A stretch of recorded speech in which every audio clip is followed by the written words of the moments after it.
Good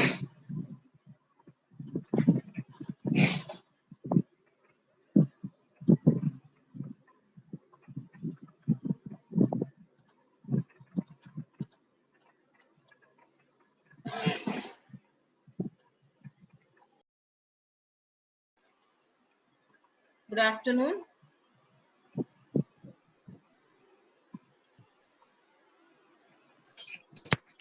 Yes, ma'am. Good afternoon. Is my screen visible to you? Yes, ma'am. It's visible.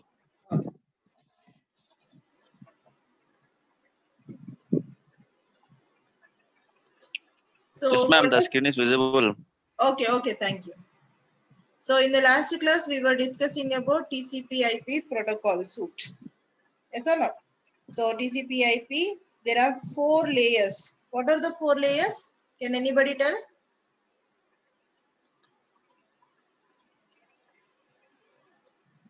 What are the 4 layers of TCP/IP protocol architecture? Application, transport, network, and physical. Very good. So application layer, transport layer, network layer, and physical plus data link layer.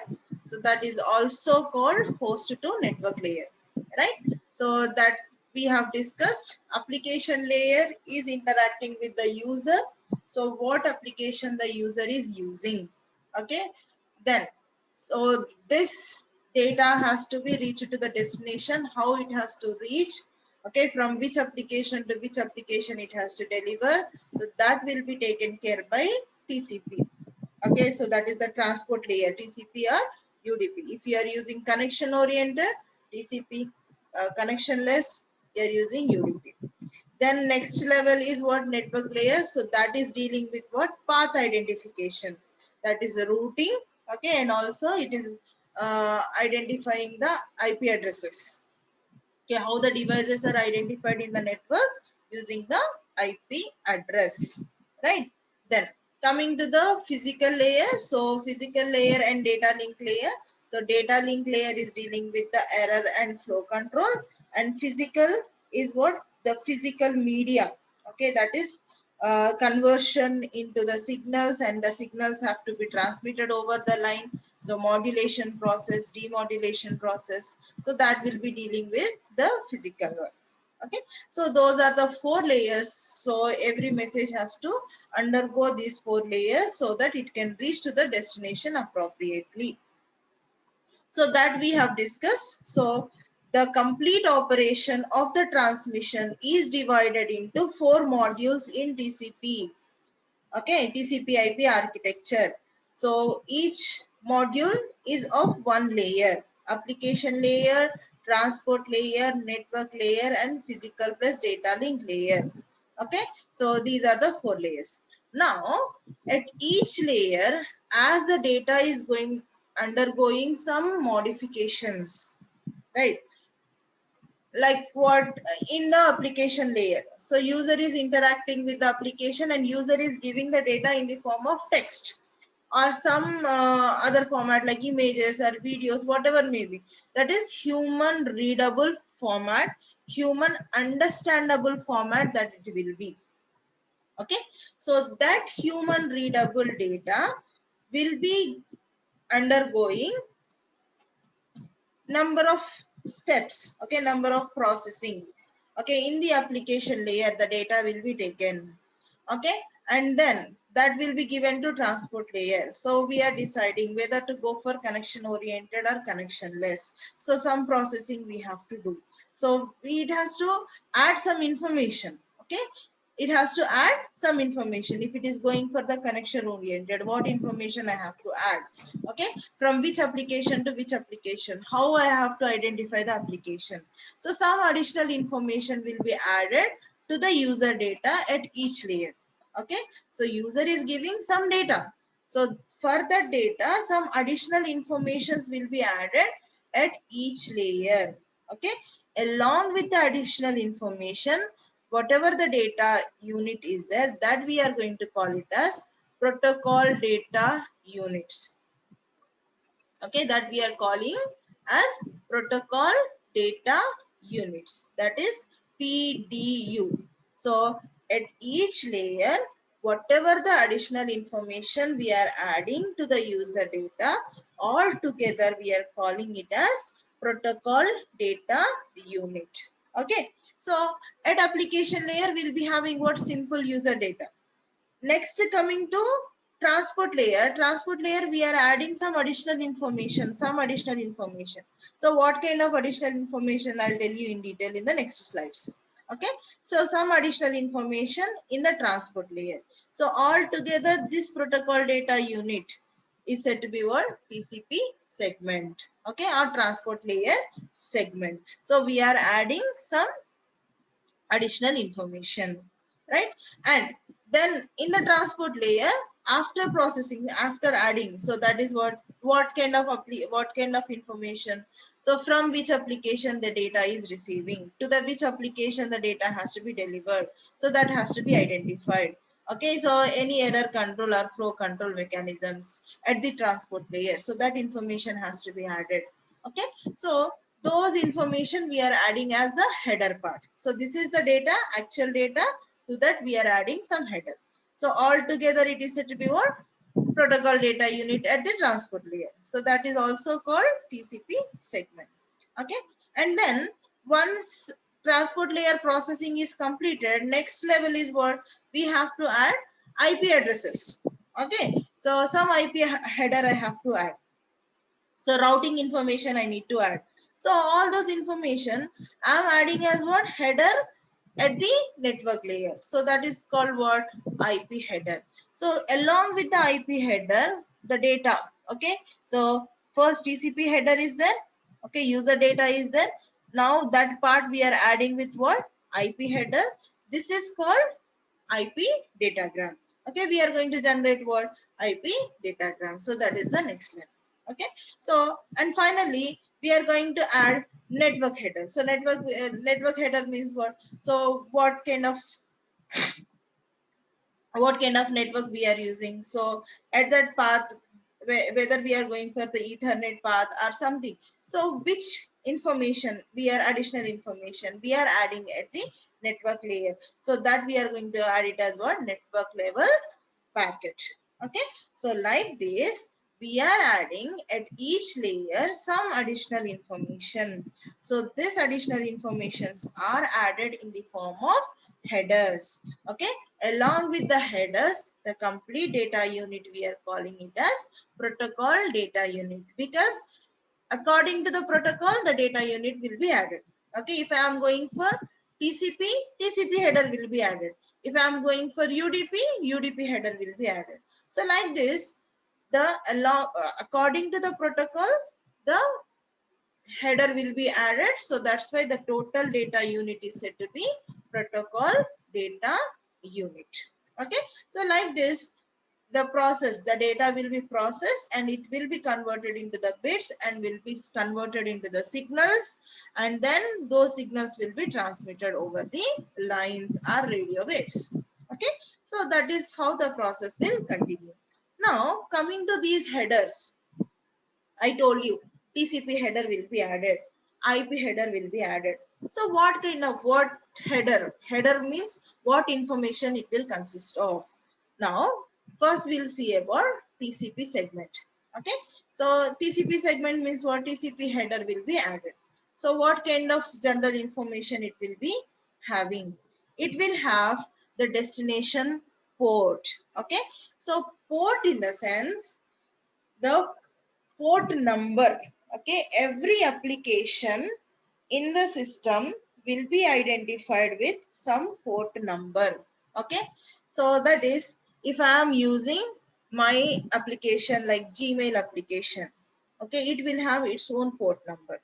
Okay, if I am opening any other website, so it will have its own port number. So different port numbers will be there.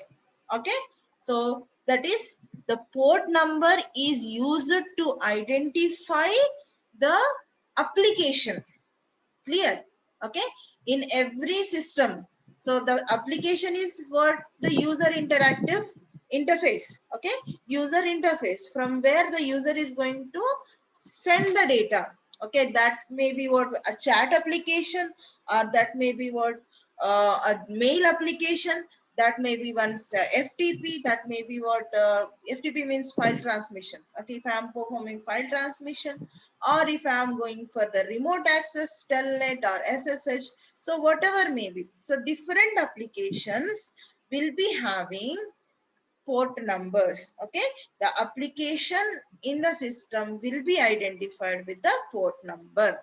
Okay, so to which application it has to deliver. So how it is identifying? It will have to include the port number. So that is the destination port.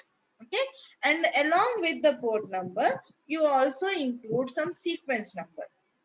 Okay, sequence number means why we are including the sequence number. So like for example, if I am transmitting the number of segments 1 2 3 4 and 5. Okay, so there are 5 segments to be transmitted. The data is what divided into parts. Okay, each part we are taking as what one segment, right? So that particular part, if any segment is missed, okay, in between, so how we are like 1 2 4 and 5 are delivered. Okay, but 3 is not delivered. How we are identifying? As we are maintaining this particular sequence number. Okay, so 1 2 3 4 5 are what the sequence numbers. So these sequence numbers are used to identify the segment. So which segment it is, whether it is first segment or second segment or third segment, like this we are identifying. So to retrieve in order, and also uh, if any segment is missed, it can be detected.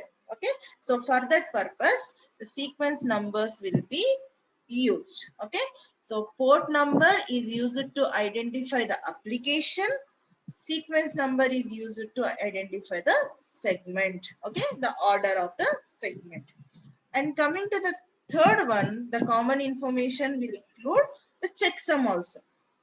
Okay, so the checksum is like checking. Okay, checking means what? Error. Okay, if you are facing any error, so if any part of the data is having any error, so that can be detected by using the checksum. Okay, that can be detected by using the checksum values. So the how the error detection will be done, how these sequence numbers are used in detail we have in the second unit. Okay, that will be discussing how to perform error control and all. So that will be discussing in detail. But you should understand what are these important, okay, parts. So destination port, what port number is used to identify the particular application. Okay, sequence number is used to identify the segment, which order it is, right? And checksum is used to identify the error, any error in the transmission. Okay, so for that these commonly used parts are destination port, sequence number and checksum. Okay, now coming to the headers. So the headers, there are what two types of headers, TCP and UDP. Okay, if I am going for connection oriented, okay, and reliable delivery, I have to go for TCP, transmission control protocol. Okay, so TCP, transmission control protocol. So transmission control protocol, where it is used when we are going for the connection oriented delivery. Okay, and there is one more header, that is what? UDP, user datagram protocol. So user datagram protocol is used when you are going for connectionless delivery. Okay, first let us understand the difference between connection oriented or connectionless. Connection oriented means what? The source and destination will be in connection, in direct connection at the time of transmission, like telephone connection. Okay, when I am calling, so I have to call, I have to dial a number. So the at the destination it will be ringed. Okay, and the destination has to pick up the call. So once it is picking the call, so they are in connection and they are exchanging the information. So this is what connection oriented. First, the connection has to be established. But if I am going for connectionless, I am sending a message. Okay, simply SMS I am transmitting. If I am sending an SMS, so do I require to establish a connection? No. What I am doing, I am entering the destination address to whom it has to transmit. Okay, so it will be what just transmitted. You need not to establish the prior connection. Okay, both may not be at the same time. So whenever you are transmitting, so it will be delivered at the destination, and whenever he is willing to open the message, he will be opening, so he will be receiving at his convenient time. Okay, so that is what user datagram protocol. Okay, so that is connectionless protocol. TCP is connection oriented and UDP is connectionless protocol. Okay, so where in TCP prior connection is required and UDP the prior connection is not required. Okay, so and there is one more difference between TCP and UDP is, so TCP as it is connection oriented protocol and it is a reliable protocol. Reliable means it is going to take care about any errors or like what complete delivery of the message must be assured. Okay, but coming to UDP, so if then there is no guarantee of delivery. Okay, there is no guarantee of delivery. We are transmitting at the destination, it may be received or may not be received. Okay, because of some network issue, if any data is been lost, so that is not taken care in the UDP. Okay, but TCP will take care about all these. Okay, it is guaranteeing the delivery. Okay, so some applications require TCP, some applications may not require the TCP. So that's why we are going for UDP. So some applications require the reliable delivery, some applications may not require the reliable delivery.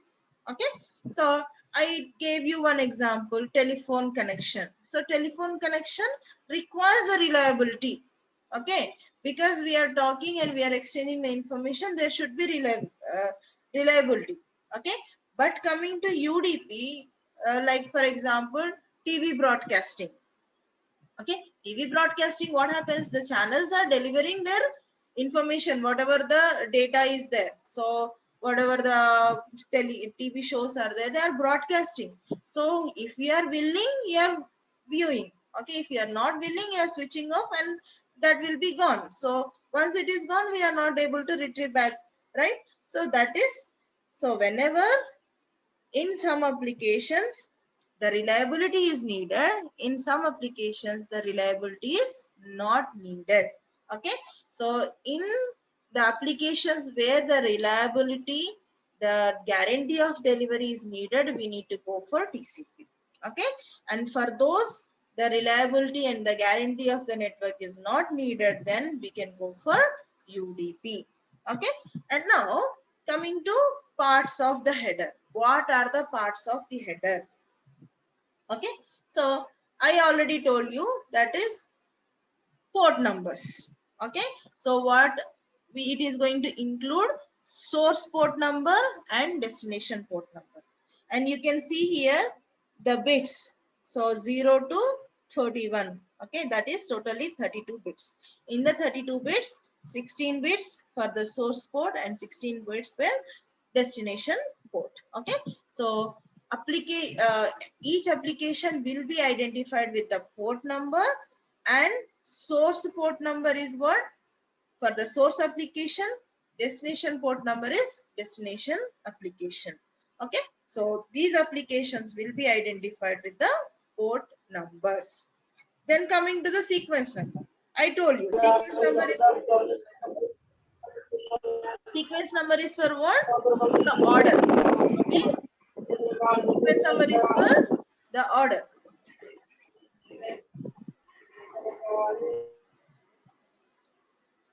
So order of the segments. Okay. So for that we are going to use the sequence number, right? And then acknowledgement number. Acknowledgement number is for what? The guarantee of delivery. Once the segment is delivered at the destination, so some applications may give the acknowledgement. That is, I have received this particular segment. Okay, the destination has received this particular segment. So for that we can use the acknowledgement numbers. Okay, then coming to header length. Okay, so how much of the header length we are using? So the length value we are going to include. Okay, then coming to next bits. Next there will be what 4 bits of what reserved. Okay, and we are using the flags. Okay, so these flags are for identifying the starting and ending of the uh, segment. Okay, so as we are going to have all zeros and ones in the data.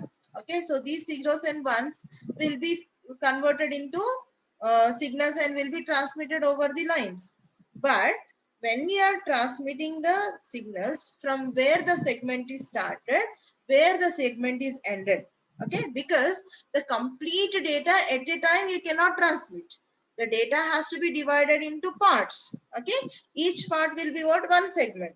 So that segment we have to identify where it is starting, where it is ending. Okay, so for that we have to use this flags. Okay, and coming to the window, so this is used when we are going for the flow control. Flow control in the sense when the source is faster and destination is slower. Okay, it cannot receive whatever the source is sending with the same speed. Okay, there may be chances of what? Loss of data. So for that, to maintain the flow between the sender and the receiver, so sender and receiver will maintain the window sizes. Okay, that means what is the capacity of the sender it can transmit and what is the capacity of the receiver it can receive. So by seeing these, they can adjust themselves so that the source can adjust itself by limiting its number of transmissions. Okay, and the destination can receive accordingly so that there is no disturbance in the flow of the data. Okay, so for that purpose this window can be used. And checksum is for what? The error control and urgent pointer. Then like if any clashes in the network that the packets are crashed, then this type of urgent pointer can be used to tell there is a traffic clash in the network and we have to resend the data. So for that purpose this urgent pointer can be used. And options and padding, so this is for what? If the segment is not of appropriate size, okay, then some additional bits, 0 bits will be added. That is said to be what? Padding. Okay, so for that it can be used. So like this TCP header is going to add these kind of information.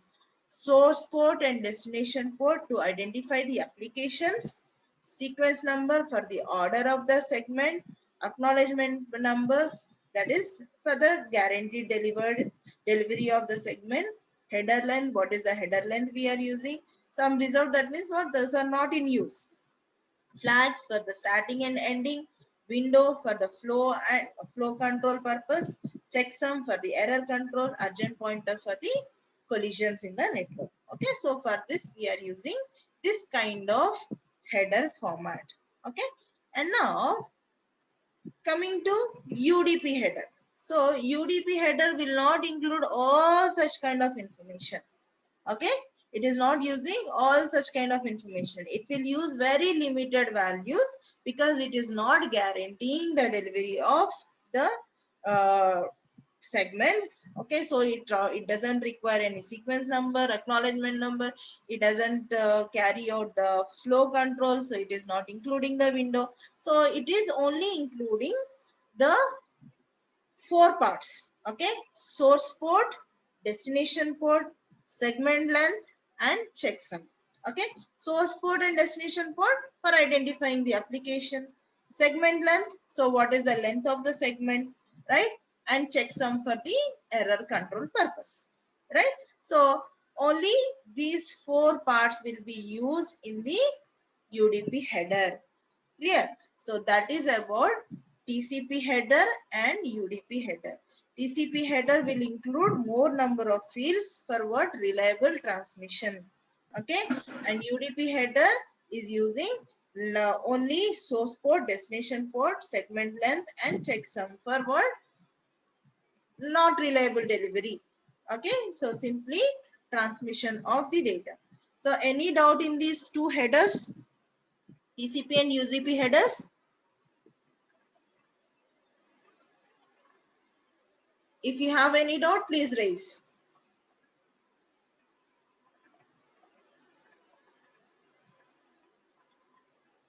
Yeah, roll number 20. Ma'am, segment length है. Segment length, the length of the segment. Segment means what? The complete data is divided into part. Okay, each part we are taking as user data. Right, here you can see. So this is what? User data. So user data we are taking what? That user data we are adding header and we are making as TCP segment. And do understand, segment means what? Part of the data. Okay, user data may be of what? Very high length. Okay, so that complete data cannot be transmitted as one part. We have to divide into number of parts. Okay, so what each part is said to be? Each part is said to be one segment. So for this segment you are adding the header. Clear? So the complete we are going to call it as what? TCP segment. Is it clear? Yes, ma'am. Okay, so now what is the length? The length means what? How many number of bits you are going to have in that particular part? Yes or not? How many number of bits? Like you can see here, the header is consisting of what? Source port 16 bits, destination port 16 bits, that is what? 32 bits. Next 32 plus sequence number, again 32 bits, plus acknowledgement number, again 32 bits. Next this one, header length, reserved, flags, window, total it is 32 bits. Next checksum, urgent pointer, total it is 32 bits. 32 plus 32 plus 32 plus 32 plus 32. Okay, along with this the data, okay, whatever the actual user data, and some additional bits if you are adding, okay, padding, because your data, if it is very small data, then you may have to add what? Additional 0 bits. If it is not small, you can leave it, you can take as it is, right? So whatever the complete data is there, so that will be what? The length. How many total number of bits? So that bits you are going to include as the segment length. Okay, segment length is what? The number of total number of bits in that particular segment. So that is said to be what? Segment length. Okay, any other doubt?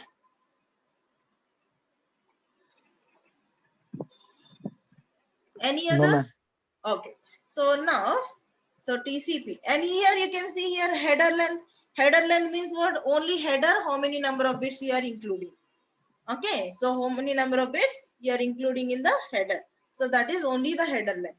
But segment length means what? The complete segment, how many number of bits it is including. So that is what? Segment length. So this is about the TCP and UDP headers. If you are going for connection oriented reliable delivery, then the TCP header we are adding. Otherwise, you can go for UDP. Okay, connection less. So this is TCP and UDP. So that is what, whatever I discussed, it is included here. Okay, so minimum of 20 octets. You can see here 20 octets. Octet means what? 8 bits. 20 into 8, right? 160. Minimum of 160 bits you are going to include. Source port, destination ports. Identify the applications. Okay. Sequence number, acknowledgement number, window fields provide flow control and error control. Okay. Checksum is what? 16-bit frame check sequence to detect the errors in the TCP segment. So whatever I discussed, it is included here, right? Then coming to UDP. UDP also, it doesn't guarantee the delivery. Okay, so no protection against the duplication. So I'm not going to use any sequence numbers. I don't provide anything. So this user datagram protocol is what? Simple with only 4 fields. Okay, right? And example is what? SNMP. SNMP is what? Simple network management protocol. So for the network management protocols also you require this UDP. You don't require any connection establishment. Okay, so there are only 5 minutes. Please post your attendance in the chat box.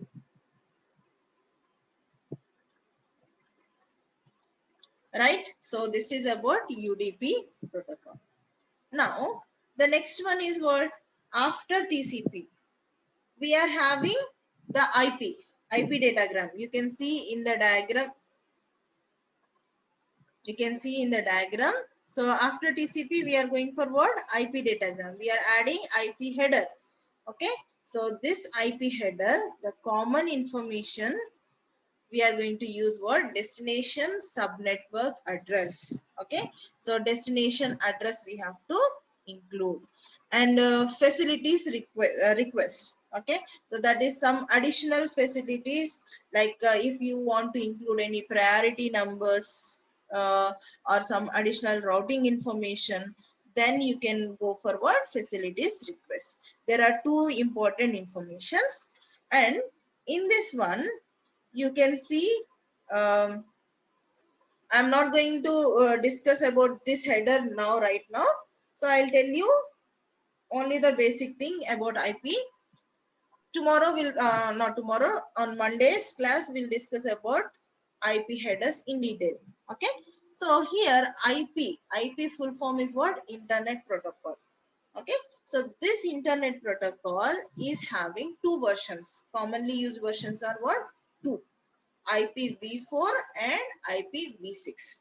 V4 is version 4 and V6 is version 6.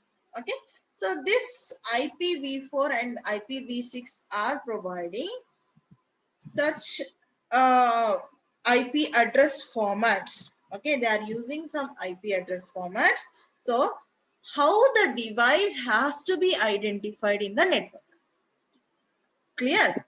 Any network is there. So I am saying what? I want to deliver my data to the destination. Okay, so that means what? Destination also has to be identified. At the destination, application is identified with the port number. So that is taken care at the transport layer. But the device, the destination device itself has to be identified, means we require some address. So that address is what? IP address. Okay, and coming to in between devices. Okay, the network is there, a big network is there, some routing elements are there, switching elements are there. So these elements also to be identified. How these will be identified? Again with what? IP address. So the IP address is needed to identify the device in the network. Okay, IP address is needed to identify the devices in the network. So for this we have 2 versions, IPv4 and IPv6. IPv4 is what? Traditionally, and now also we are using the IPv4. Okay, yes ma. So somebody raise the hand. Please tell me any doubt.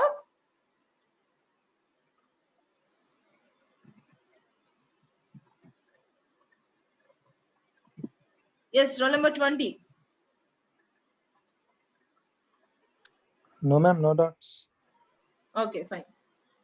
So here there are 2 types of addresses, IPv4 and IPv6 addresses. Okay, IPv4 is what traditionally used, and it is going to use a limited space address. And why we are moving for IPv4 to IPv6? Because nowadays trillions of devices are connected. Even IoT, you might have heard about Internet of Things. So every device, every electronic device is able to connect to the internet. So as the number of devices, more number of devices are increasing, okay, it is very difficult to accommodate with IPv4 addressing. So we have moved from IPv4 to IPv6. Okay. So when you are going for Internet of Things, you must have this IPv6 addressing. Okay. If you are going for small LAN networks or MAN networks or WAN networks, it is enough to have with IPv4 addressing. But when you are going for larger millions, trillions IoT networks, if you want to establish, there you must go for IPv6 addressing. Okay. So what are the different IPv4 and v6 header formats? We'll see in the next class. Okay. So all of you might have posted your attendance.